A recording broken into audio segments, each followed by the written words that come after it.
Both inside and outside Germany, the term Third Reich was often used to describe the Nazi regime in Germany from January 30, 1933, to May 8, 1945. The Nazi rise to power marked the beginning of the Third Reich. It brought an end to the Weimar Republic, a parliamentary democracy established in defeated Germany after World War I. The last years of the Weimar Republic were plagued by political deadlock, increasing political street violence, and economic depression. These years were also marked by leaders who, lacking firm commitment to democracy, were willing to invoke emergency legislation as a substitute for parliamentary consent. Suspension of basic civil rights. Following the appointment of Adolf Hitler as chancellor on January 30, 1933, the leaders of the new government, a coalition of Nazis and German nationalists, moved quickly to suspend basic civil rights for all Germans. After a suspicious fire in the Reichstag, the German parliament, on February 28, 1933, the government claimed falsely that the fire was the signal for a communist effort to overthrow the state. It proclaimed a state of emergency in a decree that suspended constitutional civil rights and enabled Hitler to decree further legislation without parliamentary confirmation. Coordination. In the first months of Hitler's chancellorship, the Nazis instituted a policy of coordination, the alignment of individuals and institutions with Nazi goals. Within 6 months, the Nazis either banned or forced into voluntary dissolution all other political parties, including their coalition partner, the German nationalists. Culture, the economy, education, and law all came under Nazi control.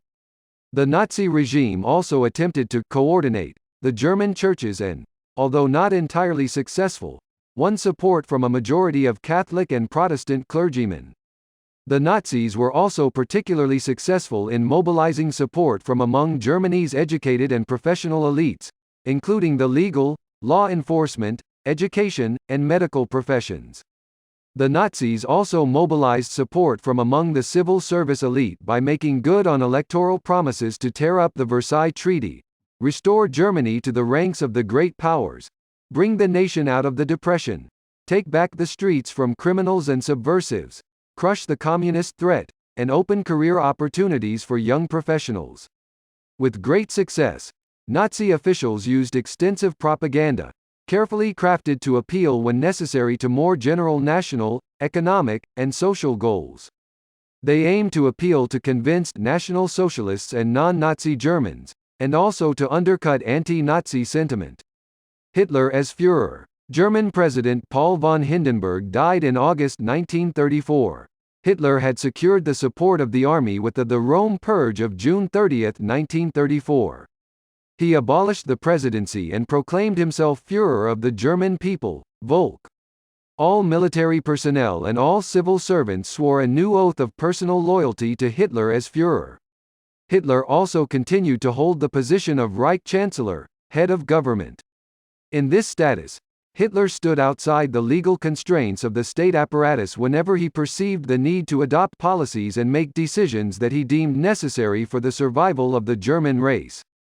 This extra-legal line of authority, known as the Fuhrer Executive, Führerexekutive, or the Fuhrer Principle, Führerprinzip, extended down through the ranks of the Nazi Party, the SS, the state bureaucracy, and the armed forces.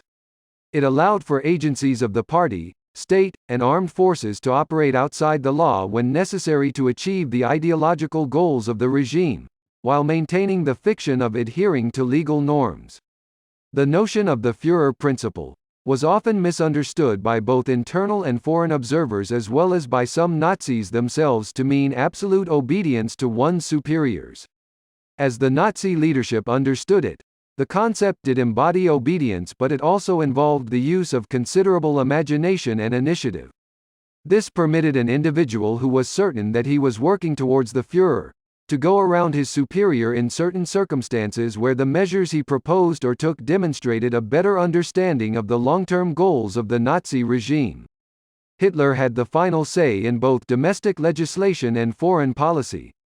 Nazi foreign policy was guided by the racist belief that Germany was biologically destined to expand eastward by military force and that an enlarged, racially superior German population should establish permanent rule in Eastern Europe and the Soviet Union. Here, women played a vital role. The Third Reich's aggressive population policy encouraged racially pure women to bear as many Aryan children as possible. During the war, however, the Nazi regime encouraged the active engagement of German women, particularly in the occupied East, in a variety of activities. These activities ranged from welfare and charity organizations that utilized recycled clothing and household equipment taken from the Jewish victims of the Holocaust to teaching Nazi versions of European history in ethnic German schools in occupied Poland and the Soviet Union. Nazi ideology. As an absolute principle of national security, Nazi ideology called for the elimination of racially inferior peoples, such as Jews and Roma, and implacable political enemies, such as communists, from regions in which Germans lived. In their foreign policy during the 1930s, the Nazi leadership aimed from the beginning to wage a war of annihilation against the Soviet Union.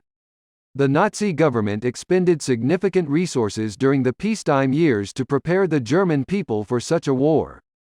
In the context of this ideological war, the Germans planned and implemented the Holocaust, the mass murder of the Jews, whom the Nazi leadership considered to be the primary racial enemy.